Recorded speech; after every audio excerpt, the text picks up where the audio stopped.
வணக்கம் viewers, Kumari special சேனலுக்கு உங்களை அன்புடன் வரவேற்கிறோம். இன்னைக்கு சுவையான பருப்பு ரசம் எப்படி செய்யலாம் அப்படிங்கிறத புஷ்பா அம்மா சொல்லுவாங்க. வாங்க வீடியோக்குள்ள போகலாம். வணக்கம். பருப்பு ரசத்துக்கு தேவையான பொருட்கள்: 2 தக்காளி அவிச்சு வச்சுருக்கோம், 3 பூண்டு, 1 தேக்கரண்டி சீரகம், 1 தேக்கரண்டி மஞ்சள் பொடி, 1 தேக்கரண்டி மிளகு, 1 தேக்கரண்டி காயப்பொடி, புளி, உப்பு. புளி எவ்வளோ எடுத்திருக்கீங்க? புளி ஒரு எலுமிச்சம்பழம், சின்ன எலுமிச்சம்பழம் அளவுக்கு புளி, கருவேப்பிலை, காஞ்ச வத்தல், கடுகு, தேவையான அளவு உப்பு, கொஞ்சம் மல்லிகளை, தேவையான அளவுக்கு தண்ணி, எண்ணெய். பருப்பு ஒரு 1/4 கப் பருப்பு நல்லா கழுவி வச்சுருக்கேன். இனி வாங்க பருப்பு ரசம் எப்படி செய்யலான்னு பார்க்கலாம். இந்த 1/4 கப்பு பருப்புக்கு 1 கப்பு தண்ணி, 1 கப்பு தண்ணி, 4 விசில் போட்டு இறக்கலாம். அடுப்பை பற்ற வச்சு குக்கரை வைக்க.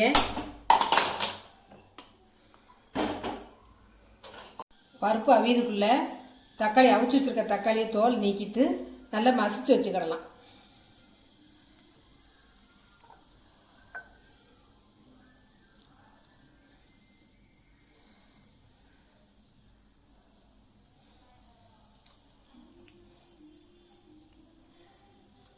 தோல் நீக்கியாச்சு. அதை நல்லா மசிச்சு வச்சுக்கிடணும். மிக்சிலையும் போட்டு எடுக்கலாம், ஆனால் கைட்டு செய்யும்போது கொஞ்சம் சுவை அதிகமாக இருக்கும்.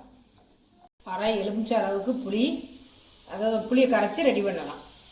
கொஞ்சம் 2 ஸ்பூன் உப்பு, 1/2 கப்பு தண்ணி விட்டு புளி நல்லா கரைச்சி எடுத்துக்கிடலாம். புளி தண்ணி கூட தக்காளியும் சேர்த்து கலந்து வச்சுக்கிடலாம்.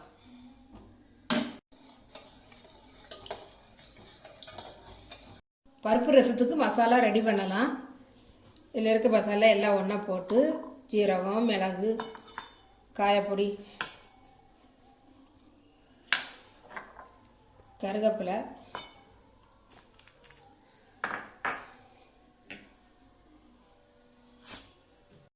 மிக்சி சாரில் போட்டு கொஞ்சம் துருன்னு அடித்து எடுத்துக்கட்டும். தண்ணி ஊற்றக்கூடாது. இப்படி ஒரு 3 சுற்றி எடுத்தால் போதும். நரன்னு இருக்குது. இந்த பக்கத்துக்கு அரைக்கணும். 4 விசில் போட்டு பருப்பு நல்லா வெந்துட்டு, இனி இந்த மத்து வச்சு லேசாக அப்படி கடைஞ்சிட்டோம்னா நல்லா ஒன்று போல் வரும். இது இந்த கரண்டி இல்லாதவங்க ஒரு மரக்கரண்டி போட்டு இது பண்ணிக்கலாம். பருப்பு நல்லா கடைஞ்சாச்சு. இன்னும் ரசம் ரெடி பண்ணலாம். அடுப்பை பற்ற வச்சு சட்டியை வைக்க. சட்டி கொஞ்சம் நேரம் காயட்டும். ஒரு 2 டீஸ்பூன் எண்ணெய் ஊற்றி கொஞ்சம் நேரம் காய விடலாம். எண்ணெய் காஞ்சிட்டு கடுகு போடலாம்.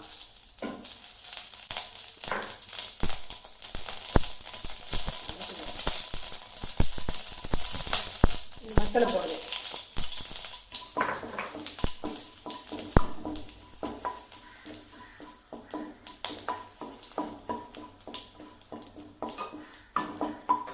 இந்த ரசத்துக்கு அரைச்சி வச்ச மசாலா போட்டு கொஞ்சம் நேரம் வதக்கணும்.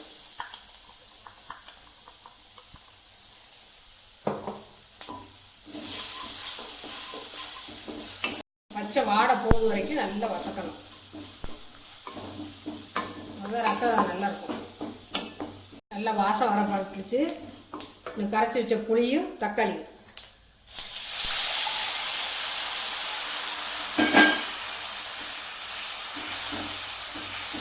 அப்புறம் அவிச்சு வச்ச பருப்பு, துவரம் பருப்பு,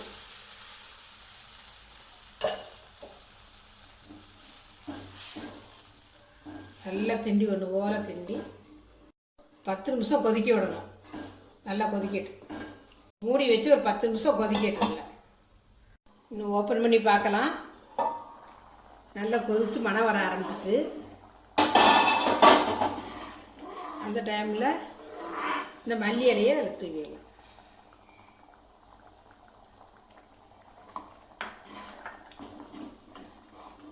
ஸ்டவ் ஆஃப் பண்ணிடணும். சுவையான பருப்பு ரசம் ரெடி. வேறு பாத்திரத்தில் ஊற்றி வச்சுக்கிடலாம்.